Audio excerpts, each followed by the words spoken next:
Please rise for Pledge of Allegiance.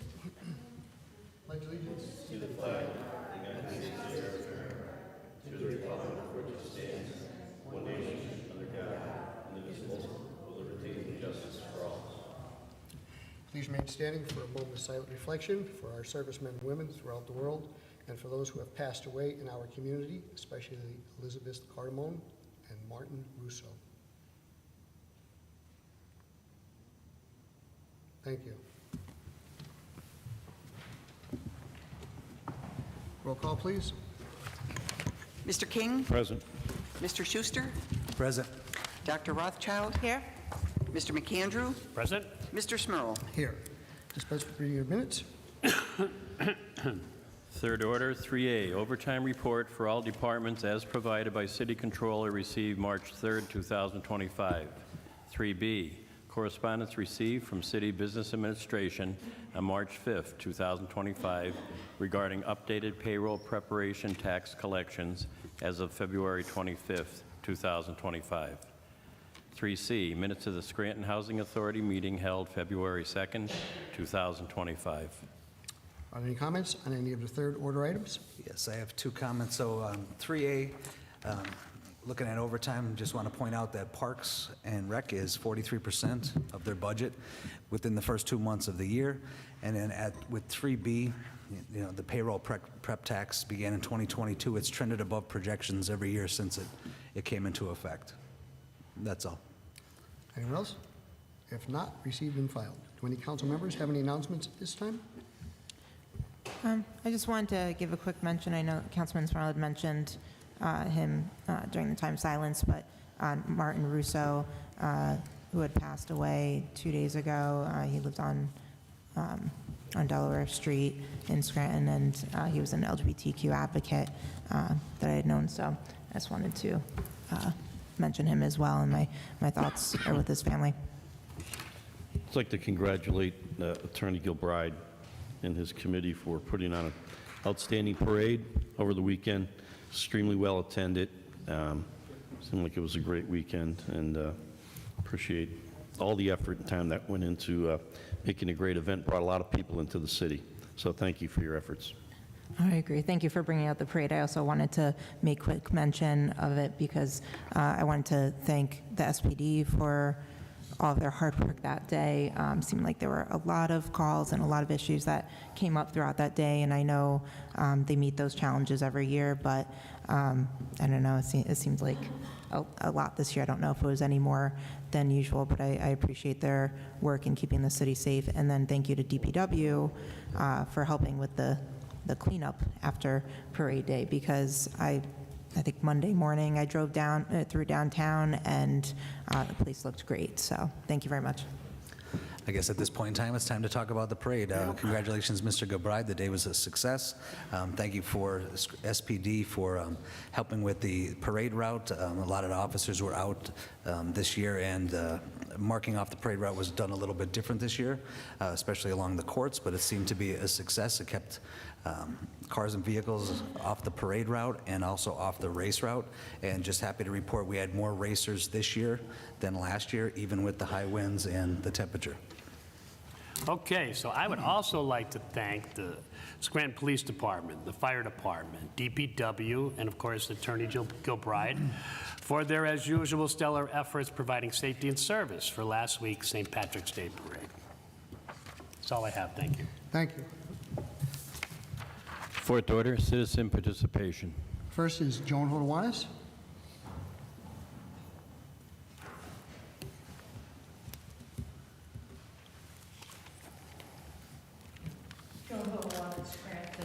You know, when I first moved to downtown Scranton in 1999, the St. Patrick's Day Parade was something we residents downtown did not look forward to. A lot of drinking, a lot of fights in the streets, a lot of public urination, and although I'm not complaining, a lot of groping, but it certainly improved over the years. And it's the city employees, the police, firefighters, DPW, doing a very good job. There was considerably more evidence of dump trucks and other things, garbage trucks, guarding the streets, so there seemed to be an elevated sense of security. But last several years, you haven't heard of any major incidents, and so it's been, I think, a good thing. Now, if anybody could just get control of the weather, we'd be running fine. Okay, talking about weather. Last Friday, there was a brief in the Scranton paper. Thomas J. Drozdick, 67, of Scranton, died from severe cardiovascular disease. His body was found down an embankment in a wooded area near the corner of West Gibson Street and North Main Avenue. Drozdick was likely homeless. I remember several weeks ago talking about the brutal winter the homeless people were enduring, and we're going to start finding people dead. And he died of cardiovascular disease, but I can't imagine that the weather helped his condition. This is particularly poignant for me because Mr. Drozdick used to attend Mass at the cathedral 6:30 in the morning before COVID hit. And he was a very nice man, never caused any problems. We knew he was homeless. We would see him walking around the streets pushing his little grocery cart. And this is a sad commentary on how we're taking care of some of the most vulnerable people in our community. This special counsel for parking matters, Dilworth Paxson, for the debt restructuring of the parking system, which they discussed earlier. I just don't understand, with all the attorneys we have running around serving the city, why we have to hire a law firm for debt restructuring and an amendment to the lease concession agreement. I mean, we are a gold mine for the legal profession.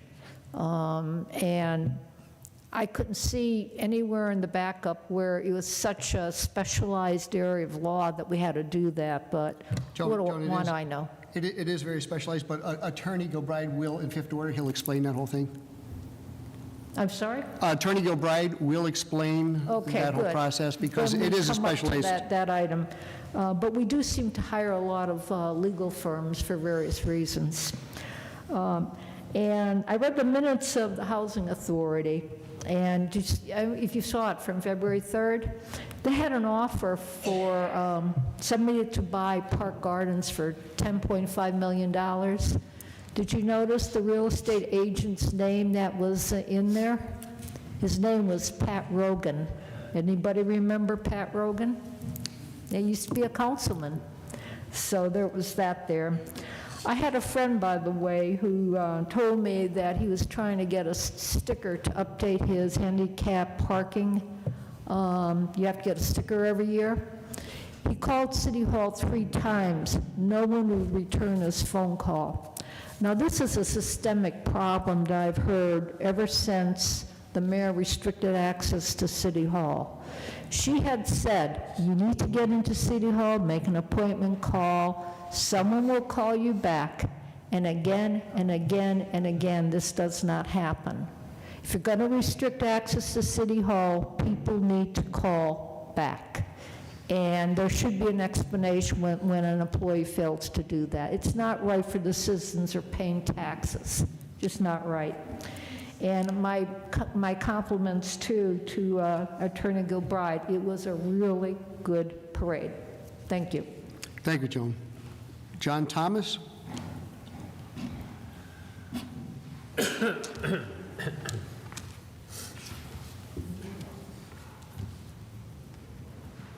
John Thomas,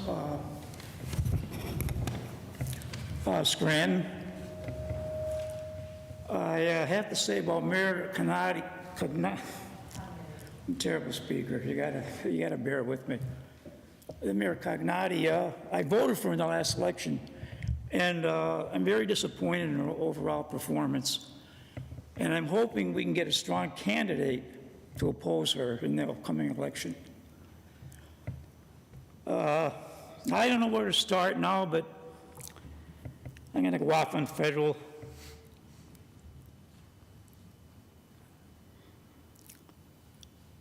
We got 3 generations of Trumpisms. Grandfather was a grifter. Father was a liar and a cheat. And the buffoon in office now is undescribable. You have no idea what he's going to do from the next day to the next. He doesn't understand legislation. He don't want to talk. He can't even talk to his own people. If you don't agree with him, well, you're fired. I hope I can survive the next 4 years. I'm almost 78 years old, and I've never seen anyone in my lifetime at president level to talk like this man, and especially in public.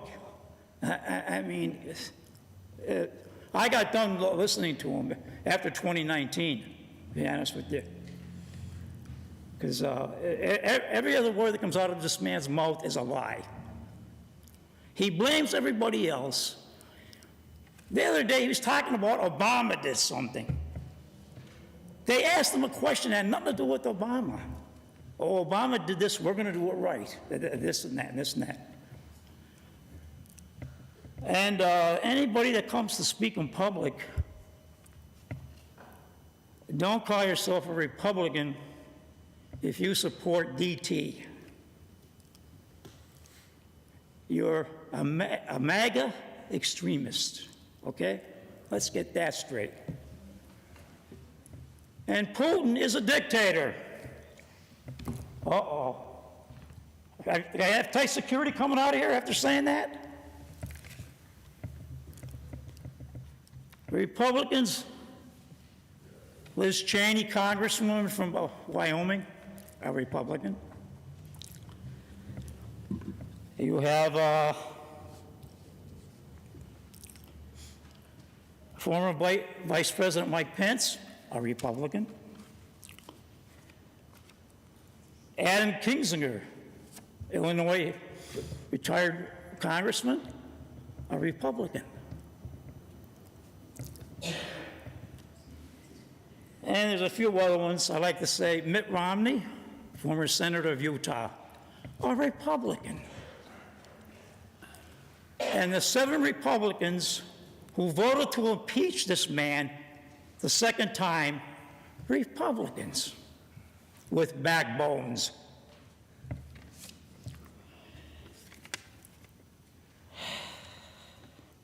I have to say, there's a columnist and a conservative Republican speaker for the past 20-odd years or so. She hated Bill Clinton, she didn't like President Obama, and she didn't like President Biden. But you know what she said about that man sitting in the Oval Office? Donald Trump should make America happy and die in his sleep. Thank you, Counsel. Thank you. Lee Morgan? You won't be laughing at me. You won't be laughing at 2 years, my friend.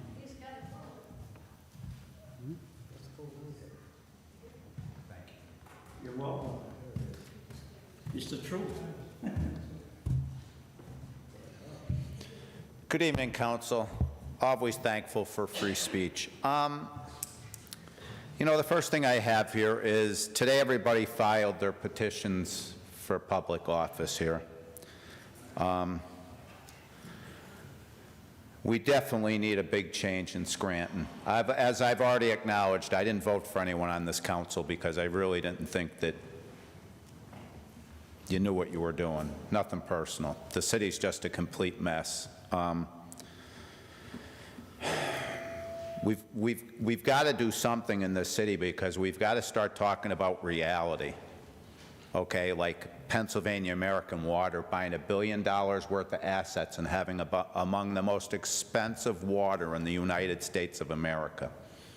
And our council did that to us, all these rate increases, and the governor and the PUC, and just blind politics with no respect for the voter or the people that have to live in these communities and can't afford this rate for water. But you know, the other tragic thing is we keep electing candidates that are incapable, like the presentation we had by the people who run the parking garages. Most of their meters don't take money. You can't put change in them. Everything's broken, okay? Everything. We had a mayor, Doherty, who built parking garages that the council itself admitted that we couldn't pay for. And this is the beating we're taking. You know, you read the Pennsylvania Constitution, get your mind around that someday. It might be enlightening. The other thing is, look at the pension fund. It's a travesty. It pays out over $1 million every month, but it's not funded right. It's not even managed right. It's not, the data isn't even up to date. I don't know what the plan is to keep it going forward so that it can meet its obligations. And you can't look at the firemen and the policemen or the DPW workers or their clerical union because they backed all the failed candidates that looted it. And then it falls on the ordinary taxpayers that are getting taxed out of their homes. And for this one election, I'd like the city unions to stay out of politics for once, because you're killing us. We need independent candidates for office. I'm not thrilled with the candidates that are on the ballot. I'm not sure if any of them can really do the job, and I'm not trying to offend anybody. The two-party political system has absolutely failed.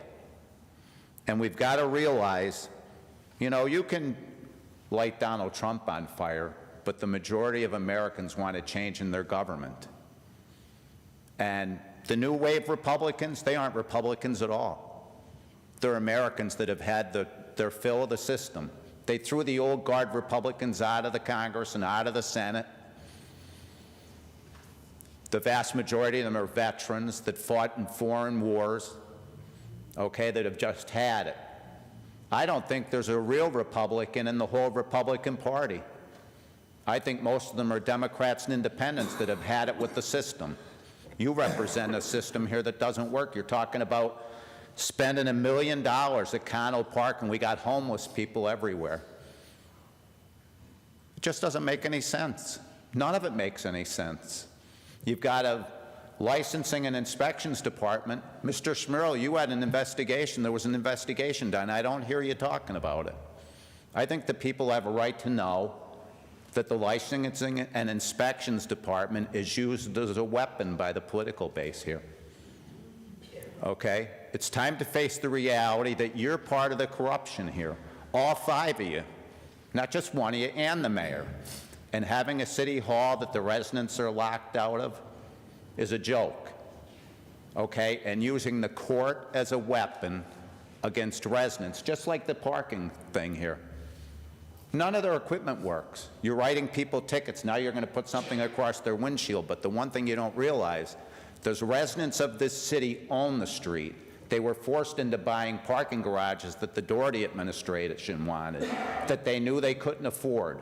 And all you keep doing is whipping the residents and kicking them and talking utter silliness up there. We need independent candidates that are going to run for public office, that are going to do the job and change this city before it's completely dead. Look at the downtown, it's a parking lot. And millions of dollars for Doherty Park. Thank you. Cecilia Gonzalez? Thank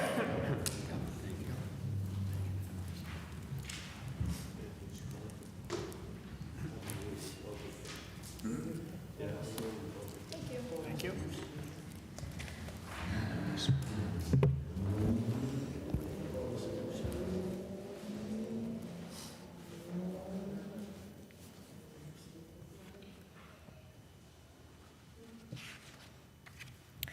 Good evening.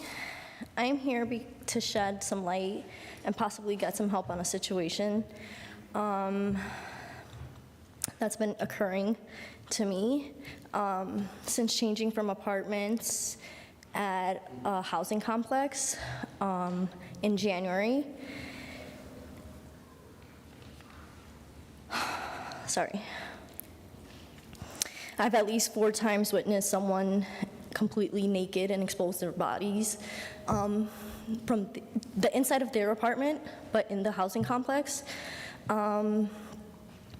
between the hours of 9:30 and 10:30 p.m. At least one of those times, my 8-year-old daughter encountered this person and brought it to my attention that, quote unquote, from her, he was being a creep and just staring at our place. I can't exactly say that he's staring at my place, but he's definitely staring at our row of apartments and like side to side. The very next time that I did see him and this encounter happened, I called the cops, which this was now February 17th. I moved into this apartment January, like the second weekend, February 17th. I've at least seen him 4 times completely to the nude in this window. February 17th, the encounter happened February 16th, I'm sorry.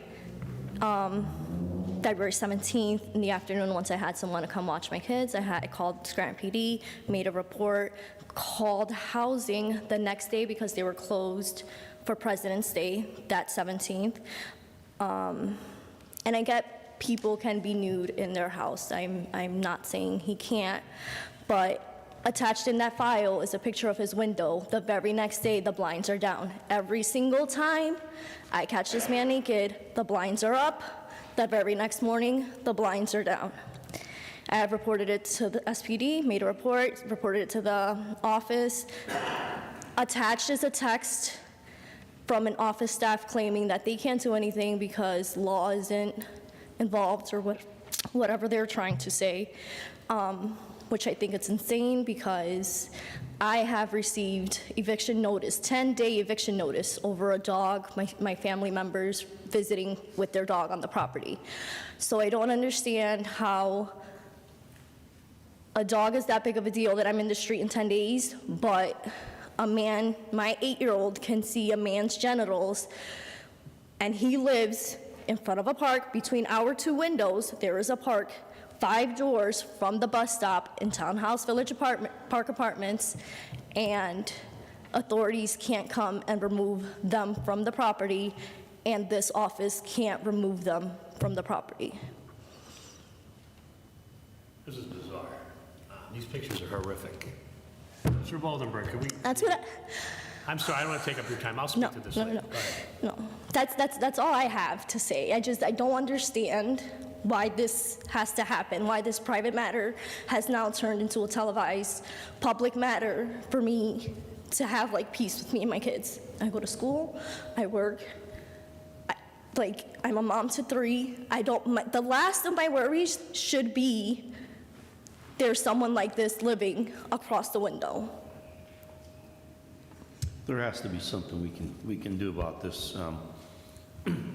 I want to reach out to the chief and see if we can set up a meeting, because this is ridiculous, absolutely unacceptable. It's disgusting. And There there's is pictures. I don't some understand. I mean, there's evidence right here. There is just some discrepancy on that police report. Like, my address is the one on their address, and then the address that's under my name is like my old address. I'm assuming that's because that's what's on my ID. But I did file the report, and nothing was done. So I did post it on social media, and a friend kindly suggested that I came here tonight, and I spoke about the situation. Thank you for coming and informing us about the situation. We will certainly make sure to get in touch with the chief and find out what could be done about it to keep that from occurring. I'm sorry that you and your children had to witness that. Okay, thank you. In 1304 is the residence where this Yes. person was? Yes, Thank you. it's like, I don't even know what street that is, but Mount Vernon, I think it is. It should be on the police report, though. It is. Okay, thank you. Thank you. Frank, do you have a copy of this? I do, Mr. You do? Smurl. Does Attorney Gilbride have a copy? First thing in the morning. Attorney Gilbride also have a copy? He does. Okay, very good. Thank you. Les Spindler?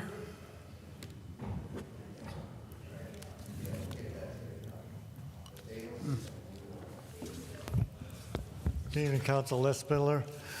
Well, walking my dog in the neighborhood yesterday, I came across the 2 pave cuts I've been talking about the last few weeks. I'm glad to see that I think there's some progress being made. There was white outlines painted around both pave cuts. So it looks like hopefully they're going to get ready to take care of, dig them up and fill them in the right way. I hope it's done fairly quickly. Next thing. I drive up and down Greenwich Street every day. And what they're doing on the Lackawanna River, that temporary bridge they're putting up, I mean, there's this steel monstrosity they're making. It's unbelievable. We're not talking about the Mississippi here. It's the Lackawanna River. I mean, I think, I'm no engineer. I think there was a much easier way to make a temporary bridge than blocking off Naog Avenue. All they had to do was put supports on either side of the bridge. They have these pre-made concrete slabs as decks. I've seen it done before. Driving down 81 about 2 years ago, the Suskin Road Bridge, they replaced it. They didn't pour concrete, they just put these huge slabs on supports, and that's all they did. I mean, I'm sure there was other stuff that was done, but there was no reason why they had to block off Naog Avenue. I said, all they had to do is put the big slab on supports, and I know they had to do more stuff to make it safe, but that's all they had to do is, instead of blocking off Naog, and the detour, it's ridiculous, the detour they made. They're telling people to go over Main Avenue to Market Street, down Market, and back on Naog Avenue the other way. All you have to do is turn out off Greenridge on Ross Street, which goes into the giant market. There's the beer outlet there. Make a left at the beer outlet, it takes you right out to Naog Avenue. I go to the garden place there and every spring to get my plants. So they're telling me I have to go all the way around and come back the other way. No, go in the giant parking lot and just go out, and the garden path is right there. Whoever made that detour, I think they should be fired. It's ridiculous. Next thing, went by Scranton High School today at 2:30. They get out at 3 o'clock. There was a line of cars there already parked illegally, where there's no parking signs. A half hour before the school gets out. And where's our parking enforcement people?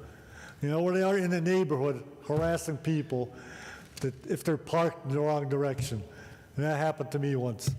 But they let these people park illegally halfway out in the street, and nothing's done. It's unbelievable.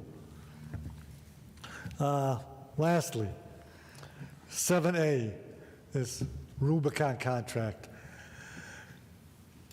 Last week, there was a gentleman here, he works with software, and he put out a great exhibit. How you people, I know who the 3 of you are that voted to pass it through, how you could vote to pass that through when this gentleman said it wasn't working, and he had proof, and the 3 of you still voted to put it through. And Councilman Smurl, I heard from a city worker, you were DPW last week, and the DPW workers told you it doesn't work. So how could you people pass this? It's not working. Is somebody getting money in their pockets to pass this through, or what? I mean, all you people do is rubber stamp everything the mayor wants to do. You don't care what the people come here and say. I mean, there's proof that it isn't working, and the 3 of you still pass it. So how you could live with yourself just siding with this woman is unbelievable. You don't care about the taxpayers. That's all I have. Thank you. Thanks, Les. And your comment, that was really uncalled for. Nobody puts money in my pocket, pal. Jennifer Reed?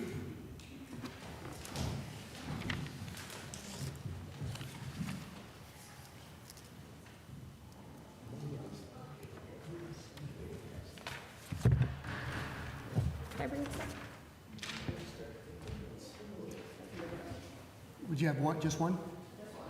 Yeah, I will pass. Thanks. Thank you.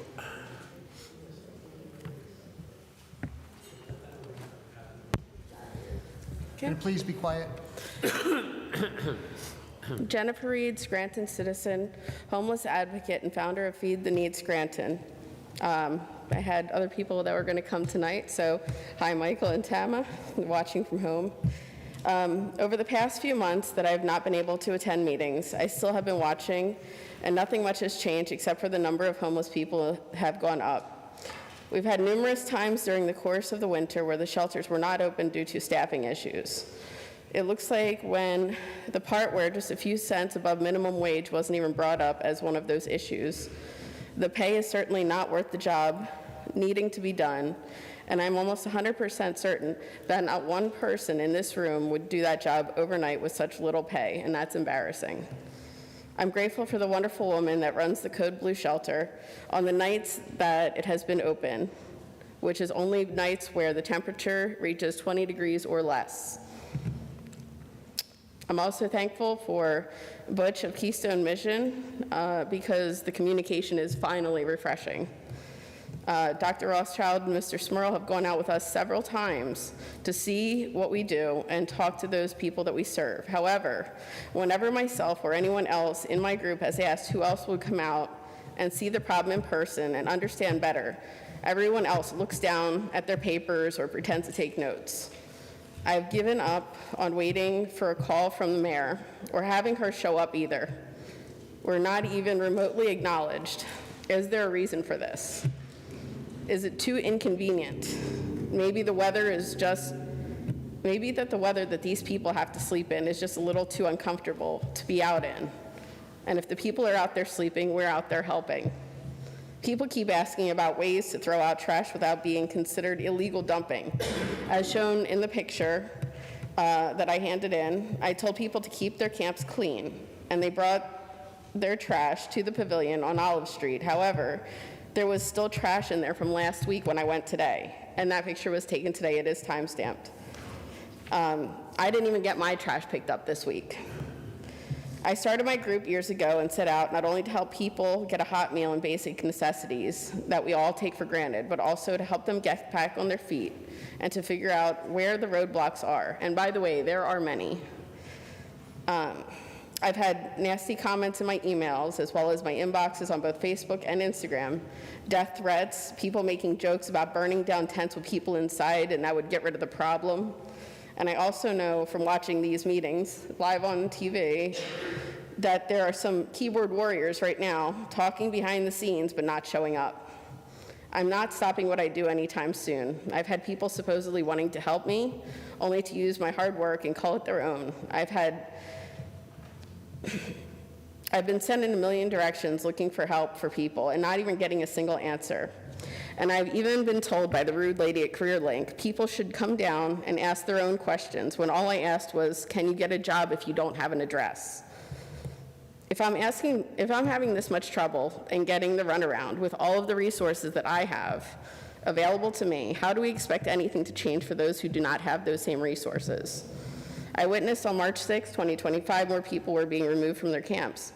I had a meeting at 10 a.m. that morning and left my house at 9 a.m. after receiving a call as a reminder, and made sure that they had breakfast and hot coffee and that they were taken care of and ready to face what was ahead of them for that day. Do you remember what you were doing at 9 a.m. on Thursday morning? And did you have to worry about whether or not you would have to come home and figure out if you had a place to sleep? Do you know that the Eighth Amendment is? In 1791, it was added to the Bill of Rights and protects against excessive bail, fines, and cruel and unusual punishment. According to the Ninth Circuit of the Court of Appeals in 2018, case Martin versus the City of Boise, punishing people for sleeping outside if there's no available shelter is considered cruel and unusual punishment, according to the amendments that we are supposed to uphold. While this was overturned, how is the city getting away with taking people's rights away? 26 beds is the current number of beds available year-round overnight shelter. An additional 30 beds for overnight when the temperature is below freezing, far below freezing. So during the rest of the year, when the 30 emergency beds are not available, Where are people supposed to legally go? There's no answer. We need to give them an answer. Shoving them from one place to another is stressful for them and a waste of time and resources for this city. I am and have been completely exhausted from bringing up the same common sense things over and over. Is there anyone else that is stressed out and exhausted by this? We want plans, answers, and a way to move forward with solutions in place so that those of us doing the work behind the scenes can take a break and not have to worry about the people whom no one else gives a damn about. Thank you. Thank you. Ron Elman?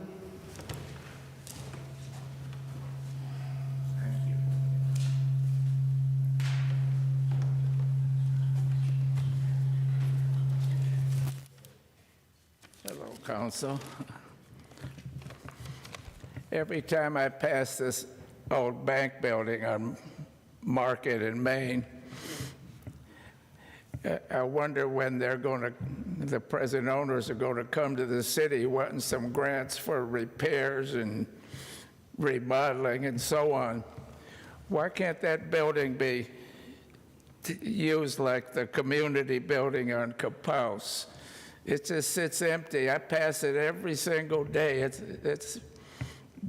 It's sure a nice piece of property. It should have been given to the city anyway, if you ask me, to be for the community. Okay, next. Right now, under our noses, the worst of the worst. I referred to them as last month as the good old boys, and Kelly calls them the Democratic Party of Lackawanna County, whatever, I don't know, but these people,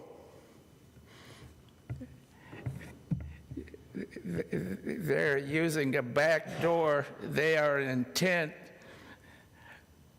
on taking over our government. You know, I hear on the radio and the TV, everybody complaining, but they didn't vote for Musk. No one voted for these three over-the-hill has-beens they want to stick in office. This is why this place got such a name forever. You can't get rid of graft and corruption, just lives right here in Scranton. You know, the people of this city need to take more interest in their government. This building, this very building, this is an office. This isn't a nursery and a daycare center. This is a business. Scranton is a business. This should be our business office. I was one of the people that wanted this remodeling done. You know, we talked about buying $11 million property. We still would have had this building. I think it was a very good investment. This building should be here forever. And here we come with another election, all these people coming out of the woodwork everywhere I never heard of. To me, and I know this applies to council, but if you don't have any interest in attending a council meeting, a zoning board, school, whatever, you don't belong in this administration. And lastly here, wishing someone dead is a sick, demented, disgusting statement that only a damn fool would make publicly. Thank you. Thank you. Bob Bolus?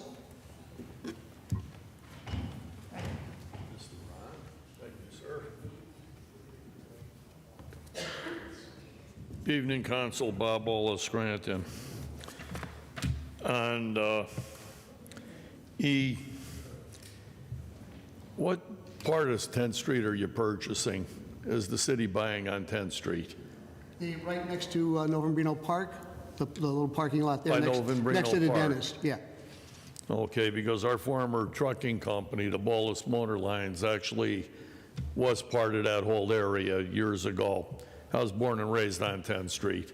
Yeah. So I was just curious what was being, so you were going to be expanding Novembrino Park? Yes, for parking, for Novembrino, to relieve the street for the neighbors. Okay. And on F, I don't understand why our law department, we have to be paying the high price of law firms to support them and keep them going. Why aren't we doing it in-house? We have the ability to hire our own internal lawyers, paralegals, treated the city law department in the future as a law firm and cut out all this bleed to the legal departments around the state and the city and everything else we're doing. It's an absurdity to see the money just squandered. The other one I looked at here is this thing with the recycling with the public works. I think a 5-year contract is an absurdity. 1 year should be more than sufficient and renewed at the end of 1 year. If we had the competent people in DPW, the management, the logistics, you don't need these people. We don't need to spend this money. I operated 600 trucks all over the United States, handled all the solid waste out of New York, New Jersey, and Philadelphia, and I didn't need these people. And our trucks moved. We're the house carrier for Anheuser-Busch, Charles Chips. My trucks moved all over the United States. We didn't need these type of people. What you need is management people that are qualified to operate the DPW. No more game playing, no more politics. That's what you need here.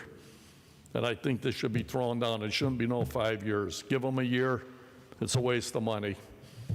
You're better off investing in people in the DPW than you are wasting our money like this. We don't need to be managed by people. That's why we have a council, a mayor, and a city, and people that run the city, they're the only ones that should be involved. And I think the next thing the city needs to do is hire its own engineers. We're spending millions of dollars on engineering, and we're going nowhere. We don't need them. Get our own engineers. They're trained the same way as the one you're hiring and spending millions of dollars on. Connell Park is an absolute joke. You're going to spend millions of dollars to have people tell you what you can and cannot do when you should be able to do it in-house. That's the taxpayers' losses. That's how things should be done around here. It should be done as a business, and it's not. One thing for Lee Morgan, I want to tell him I am a real Republican, so he gets that through, and I'll help bless along with it. And Donald Trump is my president, period. But putting all that to the side, today I filed my petitions to run for mayor on a Republican ticket for the city of Scranton.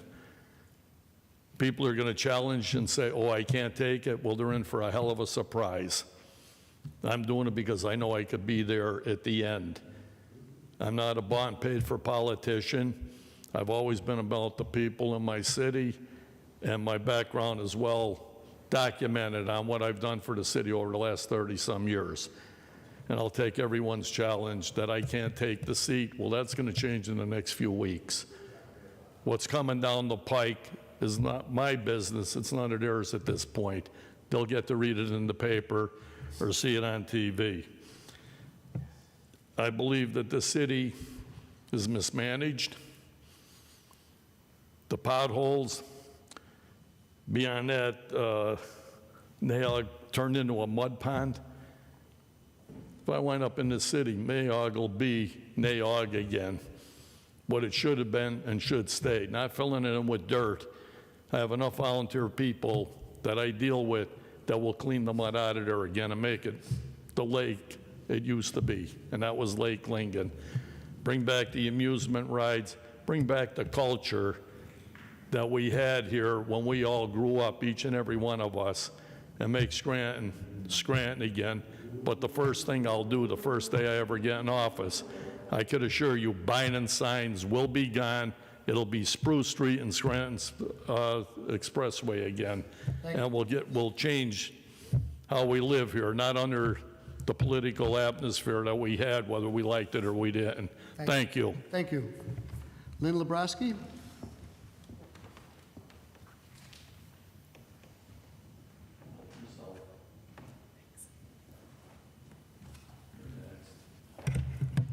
Good evening, Council. Lynn Lebrowski, resident, homeowner, business owner.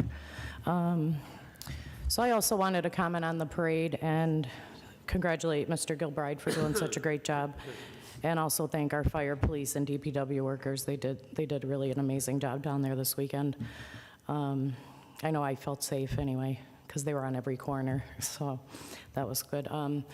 So I did see a big improvement with the traffic pattern with the Elm Street Bridge project. That's good. Their arrows are working, and everything seems to be flowing pretty smoothly now.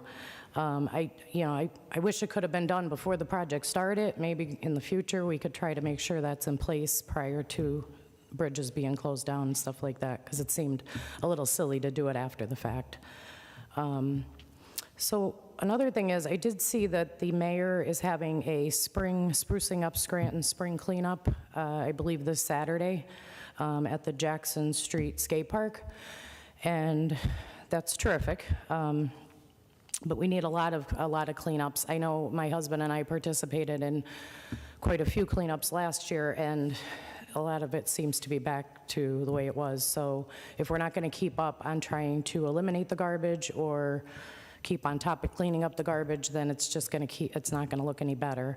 I know I asked last week about containers having lids and things like that, and I'm not going to read the codes because it'll probably take too long, but in the E-code, the 305, 1 through 16, there are quite a few rules regarding the garbage. I don't know if that's enforced, or are there fines given out if people don't abide by that, like having lids on cans and stuff, because we do live in NEPA, and it's pretty windy.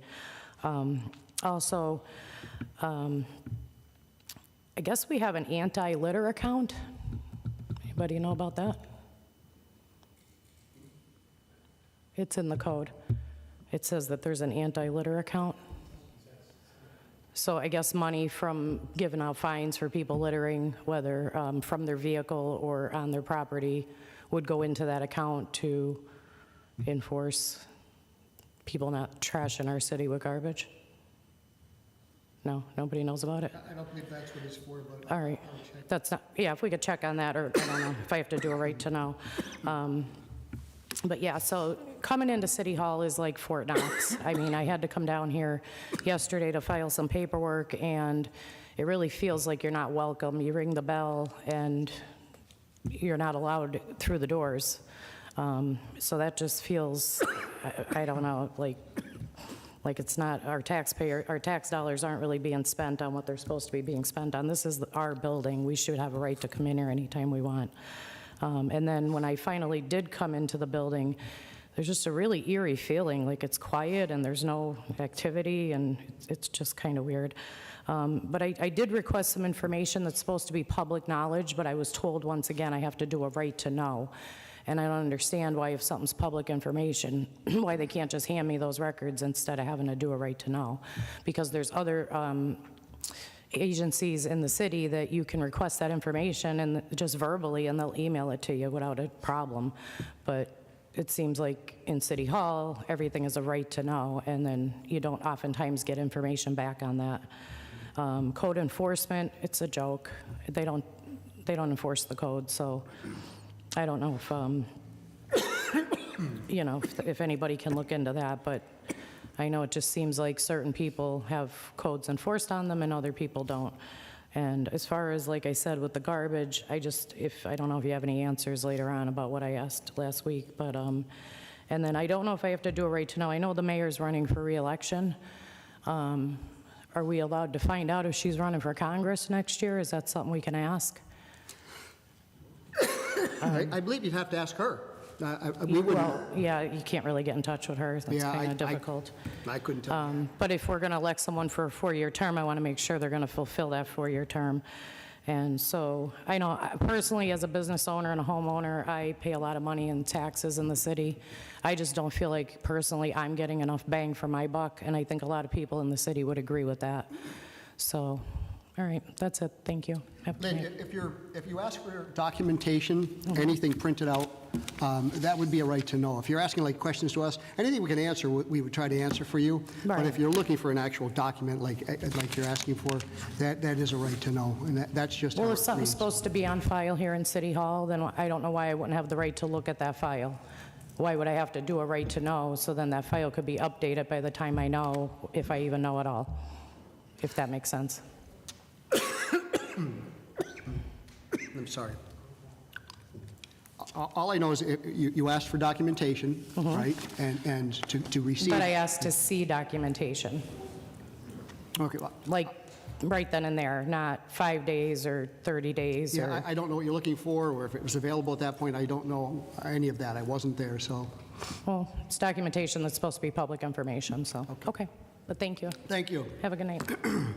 That's all for our signing list. Anybody else wish to speak with or address council?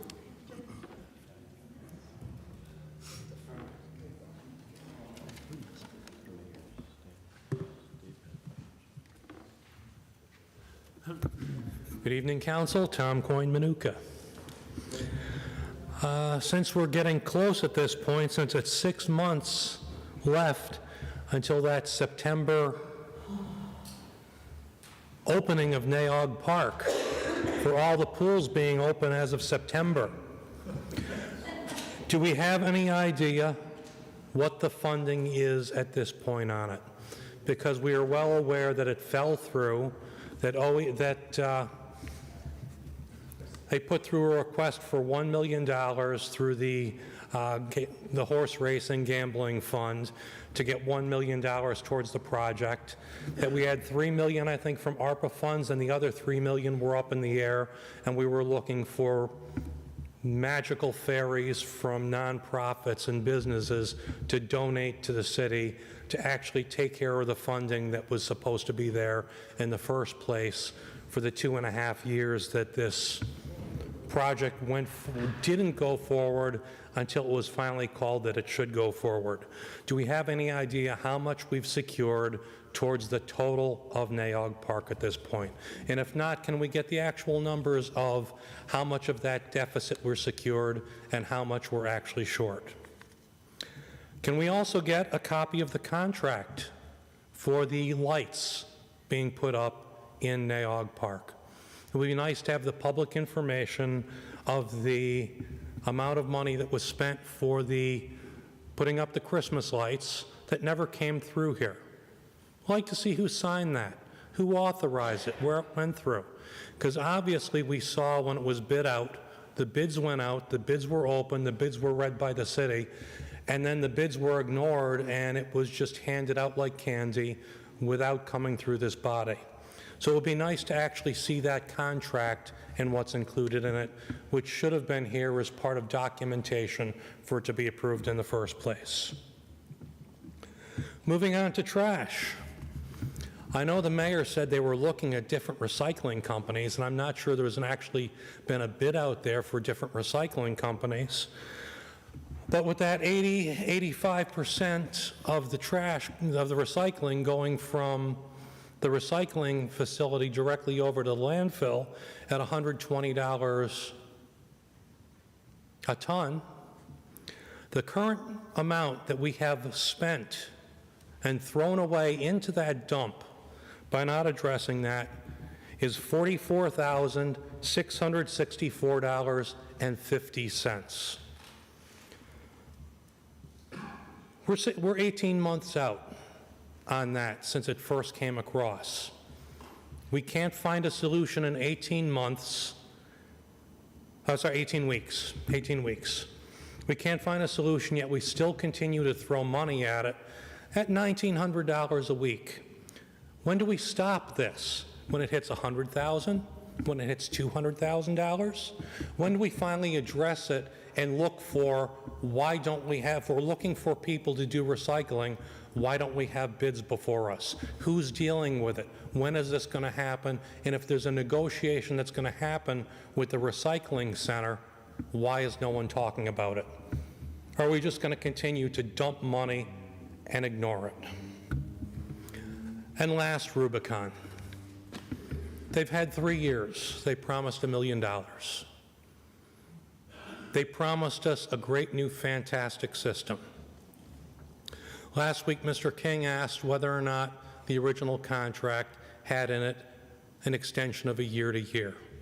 Actually, in the bill before you that sits in 7th order, it says right in the description of that bill, if you read it properly and thoroughly, that it was a 3-year contract and they were moving to a 5-year extension because the original was a year to year.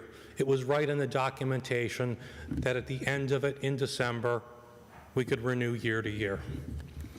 Now, if I hire you for a project, say, working on my house, and you draw plans, and I give you the money, and 3 years later, you've done nothing on it, and you come back and say, I'm going to continue working on it, and I'll get it fixed the way you want it to, just give me another 5 years and a lot more money, and I'll deliver what I originally said I was. Would you hire that person for another 5 years to fix your house? The answer is no. You'd say, you didn't do it in 3 years, you don't deserve any more because you haven't performed. Yet today, we're looking at that, and that's insanity. Good night. Thank you. Anyone else?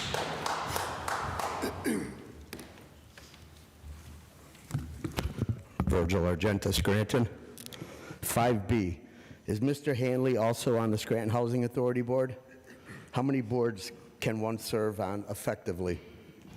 What are the required qualifications, and is there a public resume available for this position? 5C, another civil service member. Are you aware of how many civil service members we had in the last 4 years? What experience does Mr. Miller have regarding emergency services, promotion, and testing? Again, is there a public resume available detailing his qualifications for viewing? The hourly rate for the attorneys for the parking authority issues, $440 an hour. It's capped at $20,000. Why do we have solicitors? Is Attorney Harvey a former local resident that represents Dilworth and Paxton? For the record, will the city pause funding for neighborhood works until after the election due to a potential conflict with the candidate who is the Director of Community Development running for City Council? The grant money goes to his department for block beautification and administrative costs. In 2024, $353,000 in grant funding had been distributed and made it possible with support from the City of Scranton funds. As the council president, who is also running for re-election, do you perceive any potential conflict of interest? Because word on the street is that this individual may be one of your running mates. How do you plan to address this issue? And do you believe it could influence voters? Similarly to the supermarket gift cards that have been mentioned over and over with no accountability. Please note that these gift cards are all numbered and they can be traced to see when and if they were redeemed. Neighborhood Works is accepting applications until March 28, 2025. Awards will be announced in May 2025, coincidentally, right before the election. Neighborhood Works is a highly regarded program that upholds ethical standards. Please don't play a part in tarnishing this great program. Council?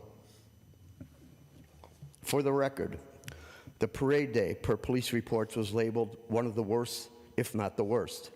And it wasn't with the parade itself. It was with the University of Scranton students and their guests. Their blatant disregard of the law, disrespect of the city, disrespect of our law enforcement men and women, and most importantly, the disrespect of the University of Scranton. The tax-exempt University of Scranton provides an annual contribution of pittance to the city of Scranton in lieu of taxes. This pilot payment in lieu of taxes was fully utilized to address issues in the 400 block of Clay Avenue. The university's yearly donation of pittance was exhausted on Saturday, to say the least. It was insufficient to cover the manpower and to strain our emergency services. Moreover, several police units incurred flat tires due to the broken glass. And you could check with Coast Tire. Over 24 arrests. This isn't how good Catholic Jesuits should conduct themselves. Is anyone planning to request a meeting with President Father Mariana and or University Police Chief Donald Bergman about Saturday's issues? If you're unhesitant on those meetings, let me know. This is an ideal matter for a council candidate to address. Quote from the university's website. Our university community takes great pride in knowing that Scranton students are prepared and challenged to go forth and set the world on fire. Is this before or after the events of Saturday that took place in the city they temporarily reside in? Have a nice night, Council. Thank you.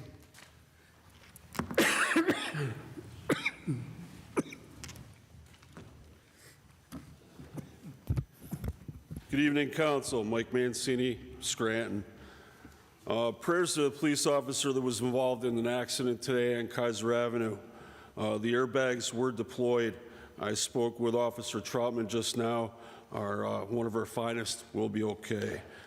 Also, heartfelt thank you to Scranton Police, DPW, and first responders for Parade Day and every other single day. The University of Scranton needs to step up and take better control of their students. It's one thing to celebrate responsibly, like I did with my Irish and Welsh heritage. It's another to involve our local law enforcement to the point that several were on scene throughout the day and night. Later in the evening, there was a gunshot. Thankfully, no one was injured. The last thing I know, he remains at large. I respectfully appeared before council quite a few times. I've asked very important questions just for them to go unanswered. This independent is starting to think that a sane bird and a feather flock together, hence crickets. Regardless of the importance of our roads, if it's the importance of our roads with swear patterns burned into our memories, an extra set of doors downstairs, the increased nature and frequency of our 911 calls, shallow pool coming real soon, with pickleball being more important, and NAOG, sale of the sewer authority, progress in election year, no balance and accountable link for the ARPA funds on the city website, flipping the bird to all of our amazing unionized employees, nice savings on bond refinancing just to cover the lawsuits by this expansion team, changing the police examination that was never broken, disbanding the drug task force, the current homeless condition, et cetera, et cetera. Pill Press was found in our city. How many local people did that impact? How many lost their lives? My son passed away because he ended up trusting someone to have taken his life day after his 26th birthday. The person who did this is accountable. He will be sentenced June 18th. I'll get my closure. Locally, no one gets closure. This is morally wrong on so many levels. To disband the drug task force and expect the county detectives to pick up 40% more cases is reckless. We have a railway coming soon. We're nowhere near ready, nor will we be ready with a slate of individuals who have announced.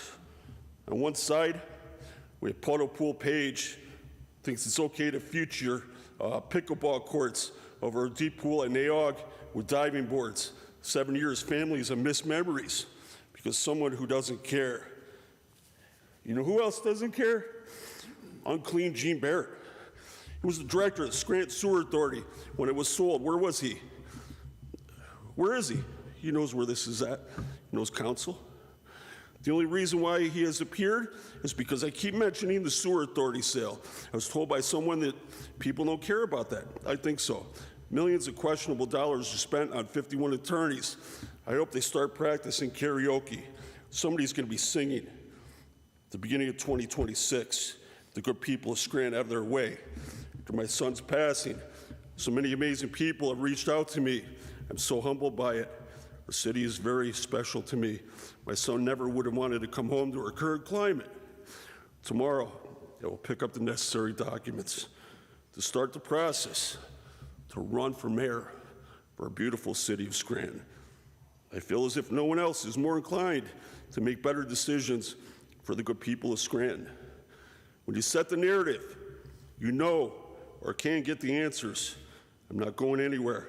I will knock on one door at a time and be humbled by those I meet because I am one of them.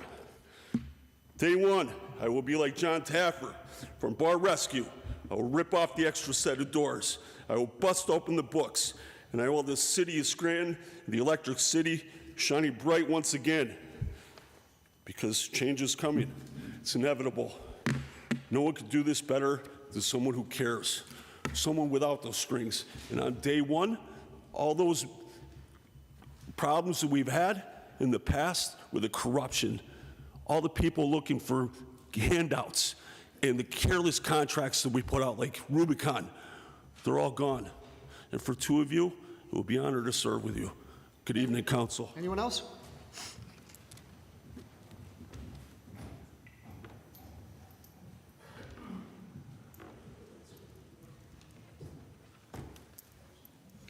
Hello, Council. Rick Little from Scranton. I'd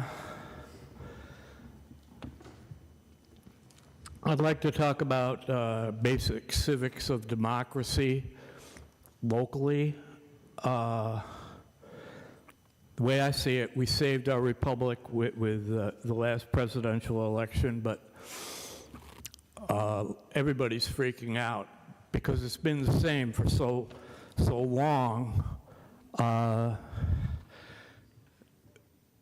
In the city government, in the Lackawanna government, it's everybody waiting for their federal thing, and that's especially in like the school board, the housing board, and the other 9 boards.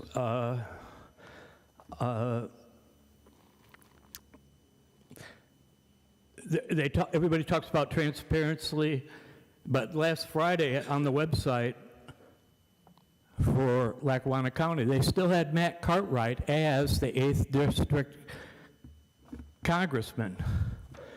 And that's just wrong. I don't know if they changed it. I told them about it. I think the main problem is the Constitution for the city and the county. We're supposed to follow the U.S. Constitution in civics and the state constitution, which mirrors that. But when you get down to the county and the city, it's the home rule charter. That is the Constitution that people have been going under, and it's just so wrong. I think it really started to go wrong around 1977, and it's just gotten worse and worse.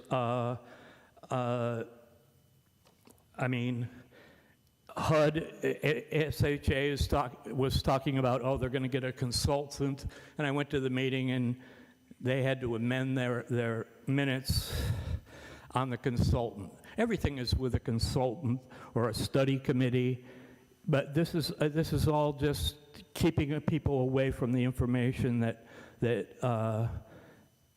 needs to be known. I mean, the Lackawanna County budget, 48% of it has to do with law enforcement, and that's the police and the courts and everything. And if you look into the family courts, you know, they budget the courts, but 2/3 of it is for the family courts. I see it as like the Marxist thing that's been coming in, the Democrat thing. People are freaking out. And I read in the paper today, about the change in power. And it's really being, there's no,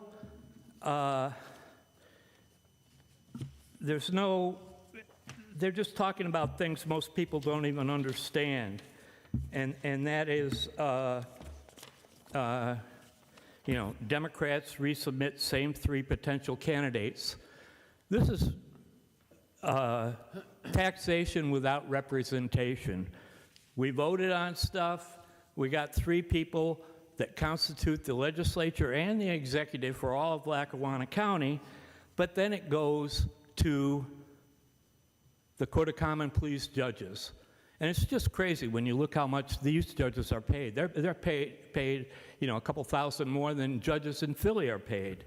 And a U.S. senator is paid like $174,000. These judges are paid $237,000. But, they made up a rule in October of 2019. You read it in the paper. They're going under PA Code 1908, and you read it, and, that's taken democracy away from people. It's all being put into the judges, and everybody's reading the papers and getting out of shape because they're reading the AP, the same AP that USAID funded for propaganda. That's all people know, and it has to get better. There has to be some sort of real democracy, respect for the civics of the government rules, and we have to know the government rules. Thank you. Thank you. Anyone else?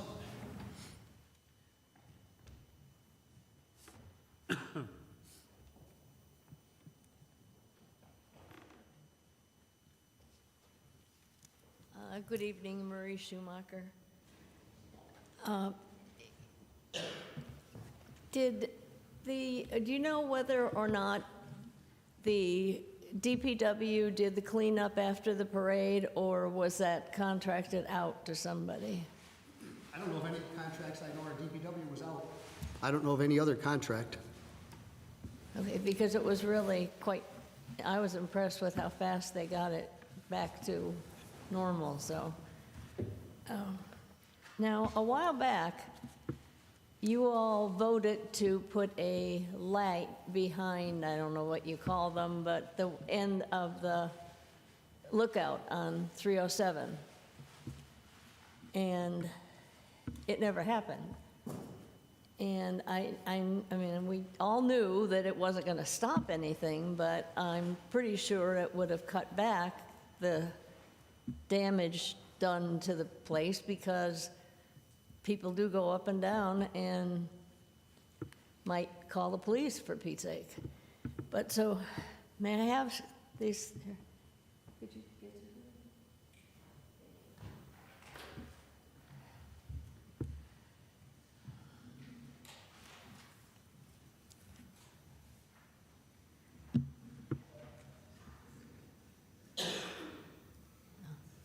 Thank you.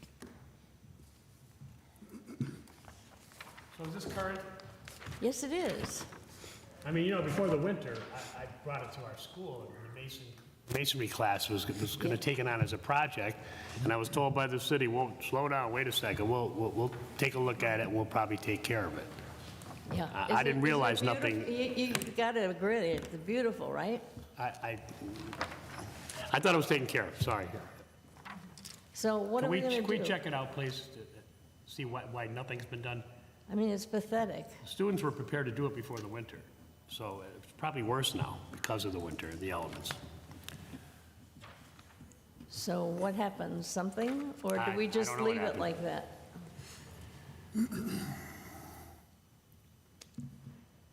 Okay.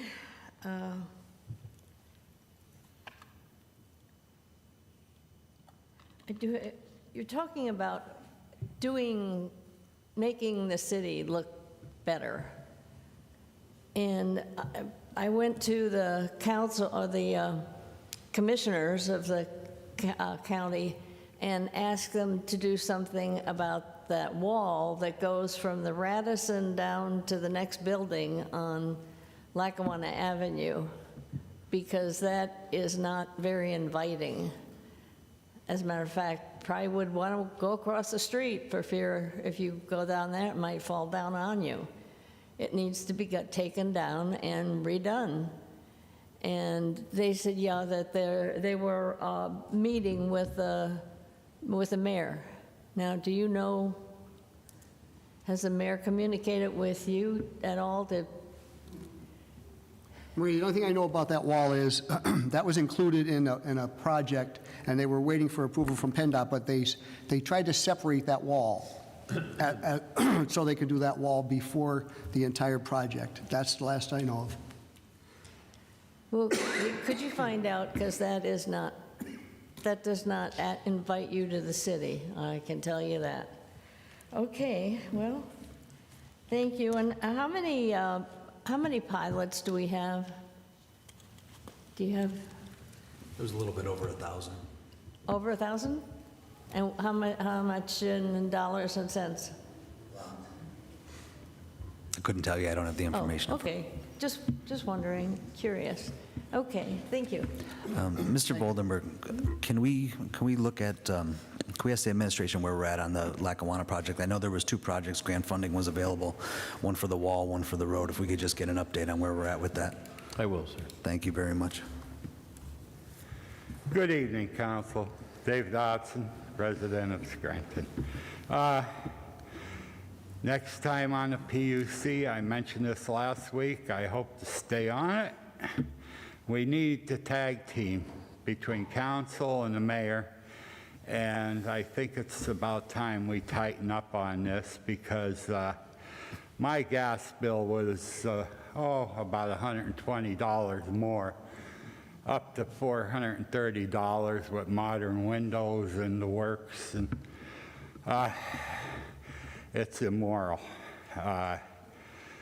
And the state constitution requires us to have tax exempts, and they do great things. I mean, nobody wants to see anybody die because they were driven to a hospital down in Hoboken, New Jersey or something. However, we need a citizens council to study this and possibly raise money to get into court and have the state required to replace some of the money, at least, of the taxes that are lost. It's too much, too much. Now, a few basic facts. In Moscow, Russia, there are road signs laying claim to Alaska. And this is true. This is true. They actually have road signs claiming that they should re-annex Alaska. How many time zones does Mr. Poopski need over there that he does nothing with? And another fact of life, we hear a lot about Medicaid, and Medicare, and welfare, and all types of assistance. 80% of all people on assistance have jobs. They just don't pay a living wage. I wish they had never come up, or I never heard of that inequality. Some people go to school for 10 years or 12 years just to become a surgeon. Do they really deserve somebody that stumbled into a garage one day and hopefully became the top dog like I did? You know, there was nobody left. They moved on or got too old or whatever. And here's a couple things that happened this week. A C-17 was flown to India with 8 undocumented immigrants. There was an ad to sell the CIA building, National Oceanic Building and Atmospheric, Department of Justice, And the Social Security building in Plains was also listed. And by the way, there are $2.7 trillion in the trust fund for Social Security as we speak. So somebody wants their paws on it, and that's all there is to it. Or they don't want to repay on the government bonds that they issued for the money. Ukraine was suspended both on aid and intelligence. And a little story about General Dynamics: they quadrupled their productive capacity because 155 millimeter artillery shell was $2,100 and it went up to $8,400, 400%. And on Steamtown, those were not protesters down there. Employees are forbidden to participate in politics. They could have been fired for going down to the courthouse. That was Mr. Casey, Bob Casey, not the senator. He's a school director. And okay, we have 20 trillion taxable income and 3 trillion in imports. So how is 3 trillion in imports going to make up for the taxes of 20 trillion hardly being paid on? And one of the Steamtown people fired were a mechanic, and they're working on museum pieces that are 10 times more difficult to work on. So think about it and have a good night. By the way, I'm sick and tired of people being accused of corrupt without evidence here. It stinks. Anyone else?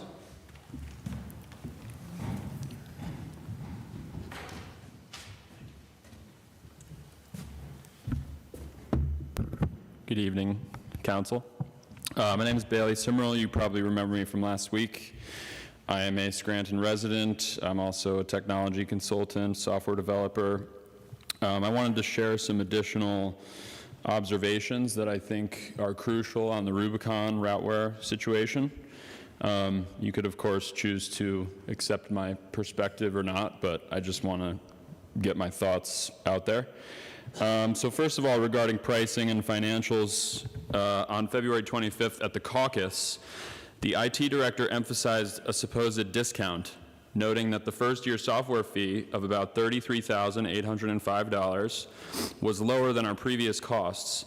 However, the contract contains, as you all know, built-in initial 10% increase after the first year and 15% year increase year over year after. So the breakdown after 5 years costs a total of $227,927. And that's $58,000 more than if the fee just stayed at the flat rate. So given we've already invested millions into this with no proven savings, I don't know how we can justify these escalating costs without a robust analysis. In regards to contractual terms, renewals, extensions, and due process, the initial contract from years ago ended on December 31st, 2024. But Rubicon continues to operate in our city. Under what basis? Under what budget? So operating under an expired contract is more than just a little thing. It raises concerns about unauthorized spending, compliance with procurement rules, and the city's overall accountability. If council never formally authorized a bridge or a holdover extension on this, then we need an immediate explanation as to who approved these ongoing payments and under what legal authority. And if there aren't ongoing payments, then what are the terms for this interim period? Additionally, the new document is stamped draft in all caps and marked as offer good through January 1st, 2025.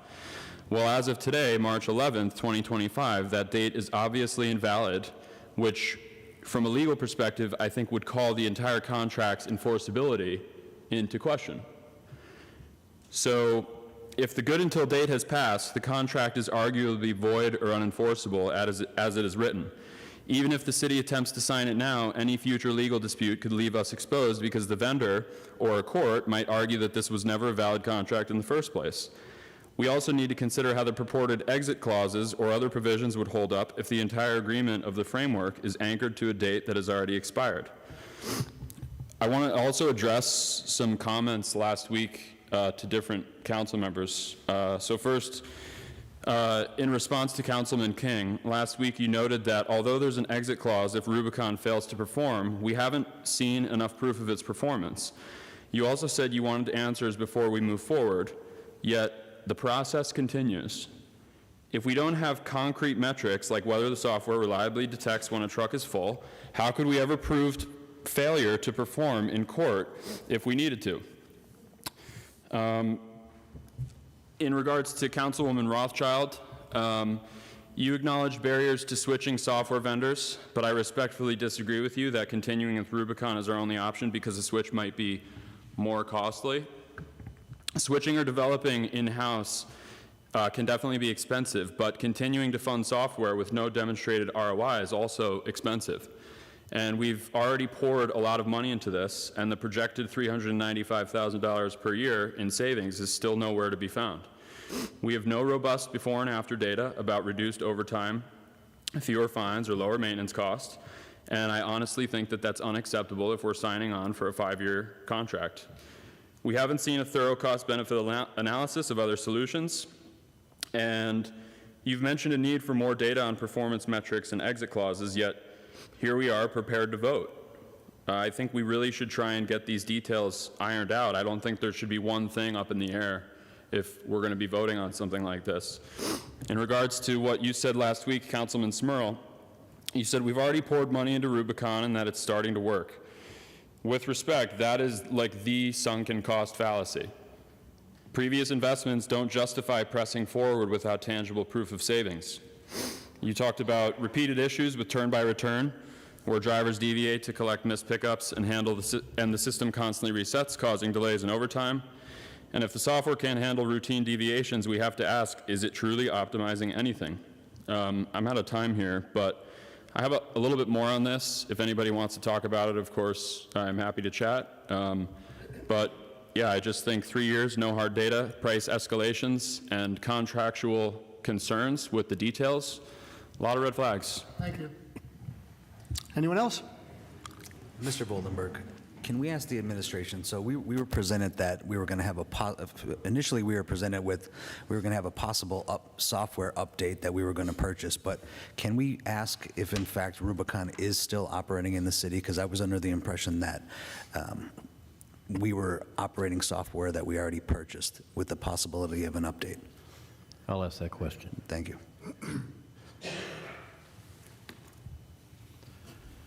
Fifth order, 5A motions.